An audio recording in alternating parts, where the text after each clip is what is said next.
Hello everyone, आप सभी का फिर से स्वागत है हमारे इस यूट्यूब चैनल पे।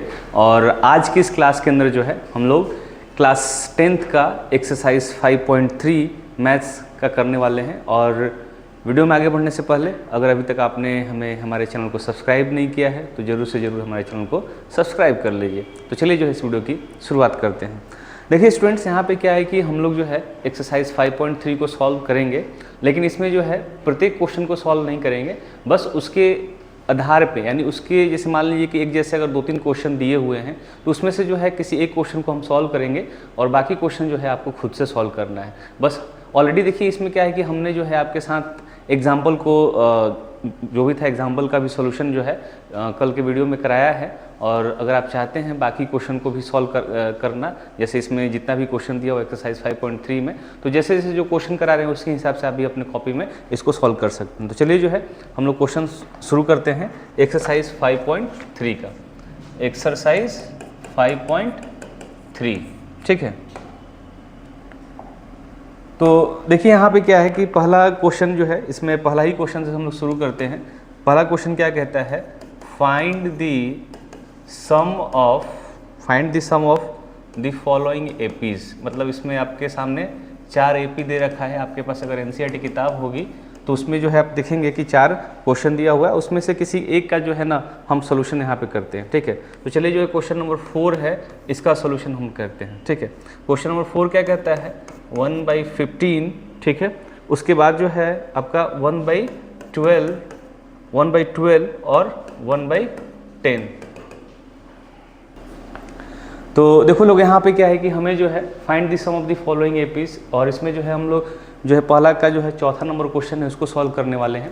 और इसमें जो क्वेश्चन दे रखा है हमारे सामने 1/15, 1/12, 1/10 to 11 टर्म्स। कहने का मतलब ये है कि एक एपी है और इसके 11 टर्म्स का जो है हमें सम निकालना है, ठीक है। तो सबसे पहले जो है हमें जो है यहाँ पे ए तो पता है कितना है, 15 है। ए कितना है, 1/15 है, ठीक है। कॉमन डिफरेंस कितना है इसमें, हम लोग क्या कर सकते हैं, A2 - A1 कर सकते हैं ना। तो 1/12 - 1/15 कर सकते हैं ना जी, ठीक है। एलसीएम कितना होगा इसका, एलसीएम 60, ठीक है। ये कितना हो जाएगा 5 और ये 4, तो कितना आ जाएगा 1/60। 1/60 क्या है इसका, सॉरी हाँ माइनस होगा ना, नहीं माइनस नहीं, ठीक है 1/60, ठीक है। ये कितना आ जाएगा जी 1/60, इसका कॉमन डिफरेंस आ गया। अब हमें जो है n तो दे रखा है, कितना है n, 11 है। n कितना है 11, तो इसका हम Sn निकाल सकते हैं ना। Sn = n/2 ब्रैकेट में 2a + n - 1d, इस तरह का फॉर्मूला लिखा जा सकता है ना। देखो तो चलो ठीक है। अब देखो यहाँ पे क्या है कि हमको इसमें n का वैल्यू कितना है 11, ठीक है। a की वैल्यू मेरे पास कितनी है 1/15, ठीक है। और यहाँ पे 11 - 1 कितना हो जाएगा 10, और ये क्या लिख सकते हैं 1/60। कॉमन डिफरेंस कट गया तो कितना हो गया 1/6 हो गया ना जी यहाँ पे। चलो ठीक है, तो Sn = 11/2, ये कितना हो जाएगा 2/15 + 1/6। अब इसका भी एलसीएम निकाल लेंगे ना हम लोग। तो Sn = 11/2, एलसीएम निकालोगे कितना होगा 15 और 6 का 30 हो जाएगा। तो चलो 30 यहाँ पे एलसीएम ले लो, ठीक है। तो ये कितना हो जाएगा 15 2 तो 4 हो जाएगा ना जी ये, और ये कितना होगा 5, ठीक है। तो हम यहाँ लिख सकते हैं, देखो तो 11/2 × 9/30, यही होगा ना। तो यहाँ कितना आ जाएगा 99/60 हो जाएगा ना, यही इसका सम होगा। क्लियर है, कोई दिक्कत, इसका आंसर कितना हो जाएगा 99/60, ठीक ना।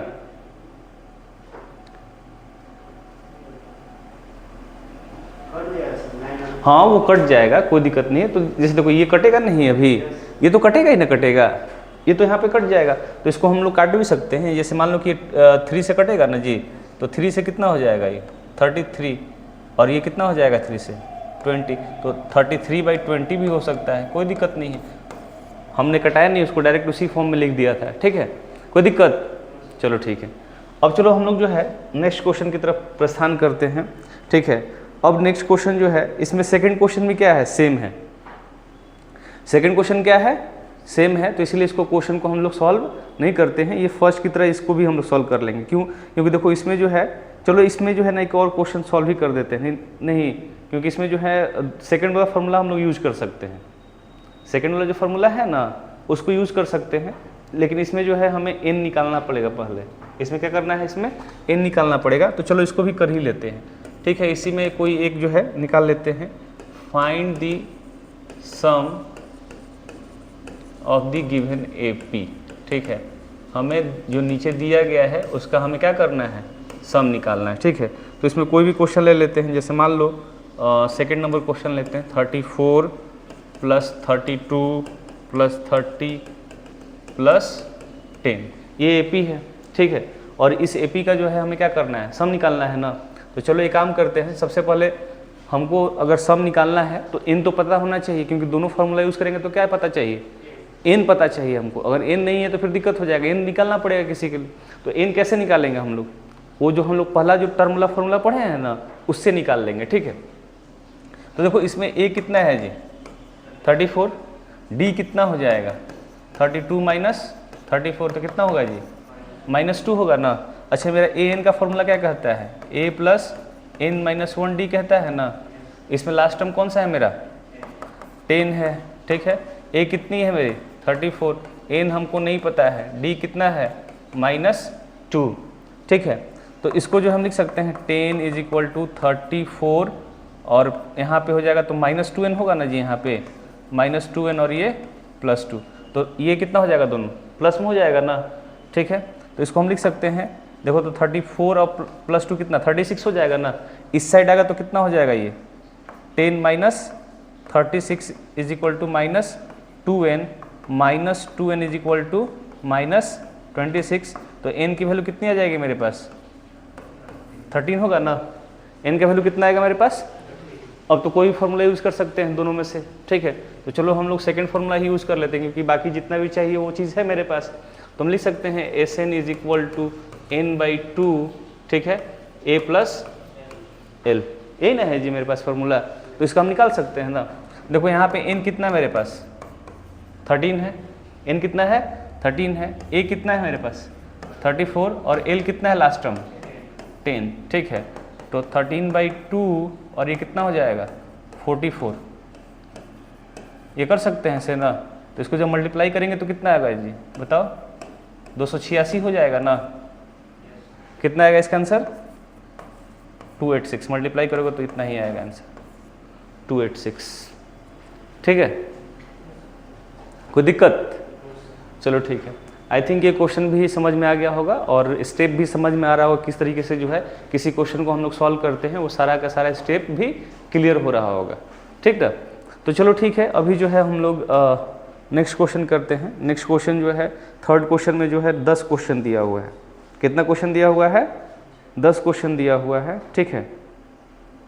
इसमें से जो है ना हम लोग कौन सा क्वेश्चन करते हैं, डायरेक्ट 10 नंबर क्वेश्चन नहीं, 10 नंबर क्वेश्चन कर ले क्या, 7 नंबर कर दें। चलो ठीक है, 7 नंबर क्वेश्चन करते हैं, बच्चों का डिमांड है भाई 7 नंबर क्वेश्चन को सॉल्व किया जाए, ठीक है। तो चलो 7 नंबर क्वेश्चन सॉल्व करते हैं। इसमें भी देखो, इसमें क्या रखा है कि कह रहा है कि इसमें जो है ना कि a की वैल्यू कितनी दे रखी है, 8 दे रखा है। a का वैल्यू कितना है, 8 है, और an कितना है मेरे पास, 62 है। an कितना है, 62 है, और Sn हमको कितना दे रखा है, 210, ठीक है। और we have to find n and d, हमको n और d निकालना है। क्या निकालना है, n और d निकालना है, ठीक है। देखो ये थोड़ा सा क्वेश्चन जो है हम लोग के लिए कॉम्प्लिकेटेड हो सकता है, क्योंकि इसमें क्या करना है, दोनों टर्म को फाइंड करना है, यानी n भी निकालना है और d भी निकालना है। यहाँ पे क्या करना है, n भी निकालना है और d भी निकालना है, ठीक है। अब देखो यहाँ पे क्या है कि ध्यान से देखो कि इसमें मेरे पास n का मतलब क्या है, ये लास्ट टर्म की बात की है। किसकी बात की गई है, लास्ट टर्म की बात की गई है, और इसमें a दे रखा है। तो हम लोग जो है फॉर्मूला यूज़ कर सकते हैं ना, वो वाला Sn = n/2 ब्रैकेट में a + l, ये यूज कर सकते हैं ना, क्योंकि वहाँ से मेरा n निकल जाएगा। तो चलो ठीक है, तो इसको हम लोग क्या करते हैं, फर्स्ट जो है यहाँ पे ये वाला फार्मूला यूज़ करते हैं, S N is equal to n/2 bracket में a प्लस l। ठीक है, तो एस एन कितना है मेरे पास 210 है। ठीक है, और n नहीं पता है तो हम यहाँ पैसे रहने देते हैं। a कितना है जी 8, और लास्ट टर्म कितना है मेरे पास 62 है। ठीक है, अब देखो ये जो है इस साइड आएगा तो क्या होगा, मल्टीप्लाई हो जाएगा ना, तो इसको हम क्या लिख सकते हैं 420 लिख सकते हैं ना। ठीक है, अच्छा ये n इंटू कितना हो जाएगा, ये 70 होगा ना। अच्छा ये इधर आएगा तो क्या हो जाएगा 420/70 होगा ना, तो कितना आ जाएगा 6, यानी n की वैल्यू मेरे पास कितना आ गई 6 आ गया। ठीक है, अब हमको क्या निकालना है d निकल जाएगा आराम से, किसी को दिक्कत, वो निकाल लोगे खुद से। चलो ठीक है, डी भी जो है हम लोग वो फार्मूला भी यूज़ कर सकते हैं, एन वाला जो फार्मूला है ना उसका भी यूज़ करके निकाल सकते हैं। ठीक ना, तो चलो ठीक है, अभी जो है हम लोग नेक्स्ट क्वेश्चन की तरफ चलते हैं। आज की वीडियो में ज़्यादा क्वेश्चन नहीं करेंगे हम लोग, ठीक है, क्योंकि थोड़ा इसमें जो है लगभग कितना 20 क्वेश्चन दिया हुआ है, तो कोशिश करेंगे कि 10 क्वेश्चन तक का ही जो है आज सॉल्व करें, बाकी क्वेश्चन जो हम लोग अगले क्लास में करेंगे। ठीक ना, अब देखो यहाँ पे क्वेश्चन है एक 4 नंबर क्वेश्चन है। कौन सा नंबर क्वेश्चन है, 4 नंबर क्वेश्चन है। ठीक है, 4 नंबर क्वेश्चन क्या कहता है कि 4 नंबर क्वेश्चन में ये है कि how many terms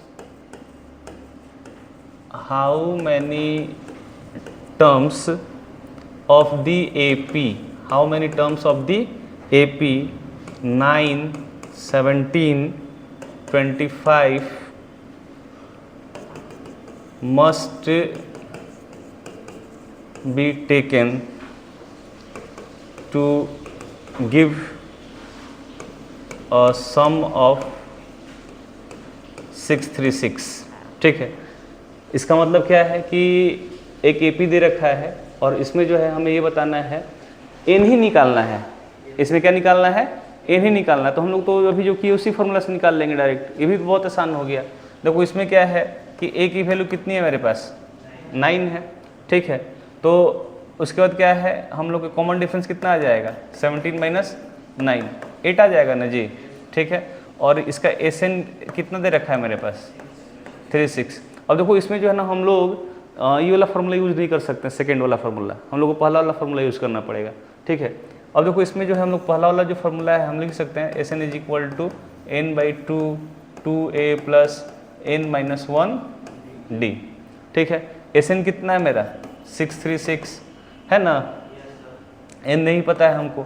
n example में कल हम लोग किए थे, ऐसा ही सेम क्वेश्चन था। ठीक है, और यहाँ पे a का वैल्यू कितना है 9 और n हमको नहीं पता है, वापस d पता है कितना है 9, 8 n है जी।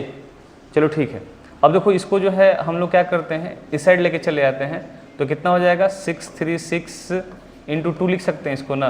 तब तक इसको तुम लोग कॉपी में मल्टीप्लाई करो, देखो कितना आ रहा है मल्टीप्लाई करने के बाद। ठीक है, और ये n ब्रैकेट में 18 और प्लस 18 माइनस 8, तो देखो ये 18 में से 8 गया कितना हो जाएगा, ये 10 हो जाएगा ना। तो ये कितना है बताओ लोग 1272, ये 1272 और ये कितना हो जाएगा 10n और ये कितना हो जाएगा जी 18 स्क्वायर हो जाएगा। कितना हो जाएगा 18 स्क्वायर। इसको जब हम थोड़ा सा आगे सिंप्लीफाई करते हैं तो 18 square plus 10n minus 1272 is equal to क्या लिख सकते हैं 0 लिखा जा सकता है ना।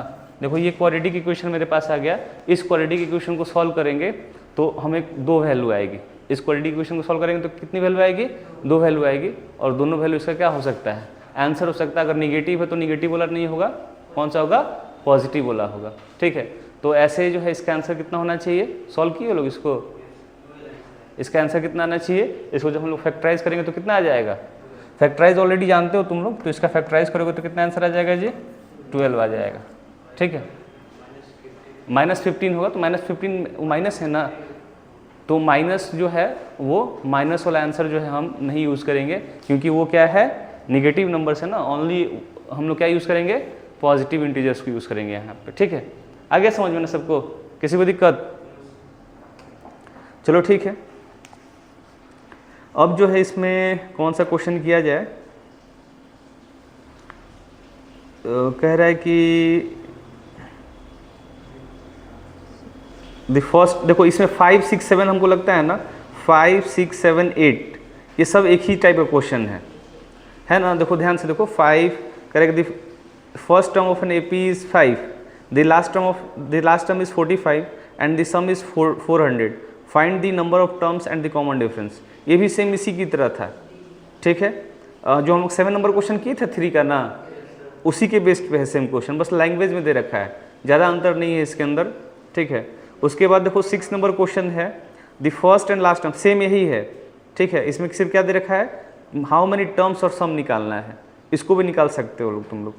फिर उसका 7 नंबर है, find the sum of first 22 terms of an AP in which D is 7 and 22nd term is 149। देखो इसमें क्या दे रखा है कि हमें जो है सम ऑफ फर्स्ट 22 टर्म्स निकालना है, जिसमें ये कह रखा है D7 दे रखा है और 22nd टर्म कितना दे रखा है, 149 दे रखा है। तो इसको जो है हम लोग सॉल्व कर लेते हैं, ठीक है। ये थोड़ा सा क्वेश्चन जो है अलग दिख रहा है, चलो ठीक है, इस क्वेश्चन को हम लोग सॉल्व करते हैं। तो कह रहा है कि find the sum of first 22 terms of an AP in which D7 and 22nd term is 149। आई बात समझ में ना, ये क्वेश्चन है, इस क्वेश्चन को हम लोग सॉल्व करते हैं, ठीक है। तो देखो यहाँ पे क्या है कि हमें जो है सम ऑफ फर्स्ट 22 टर्म्स निकालना है, लेकिन हमारे पास क्या दे रखा है भाई, d इज इक्वल टू 7 और 22nd टर्म दे रखा है मेरे पास 149, ठीक है। तो देखो यहाँ पे चलो जो गिवन है उसी का यूज़ करते हैं हम लोग, ठीक है। उसी का यूज़ करते हुए सोल्यूशन करेंगे। तो लिखेंगे d इज इक्वल टू 7 और 22nd टर्म को जो है हम लोग क्या लिख सकते हैं, a plus 21d is equal to 149 लिखा जा सकता है ना जी। तो यहाँ से a निकाल सकते हैं ना, तो यहाँ से a निकलेगा तो क्या होगा, यहाँ पे देखो तो क्या कर सकते हैं, मल्टीप्लाई कर सकते हैं ना, 149, ठीक है। तो a इज इक्वल टू कितना हो जाएगा, 149 माइनस a कितना हो जाएगा बताओ, 147। तो a की वैल्यू कितनी आ गई, 2 आ गई। a की वैल्यू कितनी आ गई हमारे पास, 2, और तो आसानी से निकल जाएगा ना। इसमें जो है हम लोग कोई फार्मूला यूज़ कर सकते हैं, छोटा वाला भी फार्मूला यूज़ कर सकते हैं, n/2 a प्लस l। क्यों, क्योंकि देखो n का वैल्यू कितना है, 22 है ना जी, 22 टर्म बोला था ना, a कितना है मेरा 2 और लास्ट टर्म कितना दे रखा था मेरा 149 दे रखा है, ठीक है। तो देखो ये कट के 11 हो गया ना, 11 गुना 151 कितना आ जाएगा बता लो इसका आंसर, 151 तो 1, हाँ ये इसका आंसर, ये 1661 इसका ये आंसर हो जाएगा, ठीक है। आ गया समझ में, कोई दिक्कत, चलो ठीक है। हाँ 22nd टर्म का ही निकालना है ना, तो वही लास्ट टर्म है मेरा, तो उसी का यूज़ कर लेंगे हम लोग, सिंपल सा बात है। चलो ठीक है, तो बाकी जो है ना हम लोग 10 से 20 तक का जो क्वेश्चन है अगले वीडियो में करेंगे, क्योंकि थोड़ा सा लंबा चैप्टर है, इसमें लैंग्वेज वाला क्वेश्चन बहुत ज़्यादा दे रखा है, तो अब इसको अगले वीडियो में करेंगे। तो आज के वीडियो में बस इतना ही, थैंक यू, जय हिंद।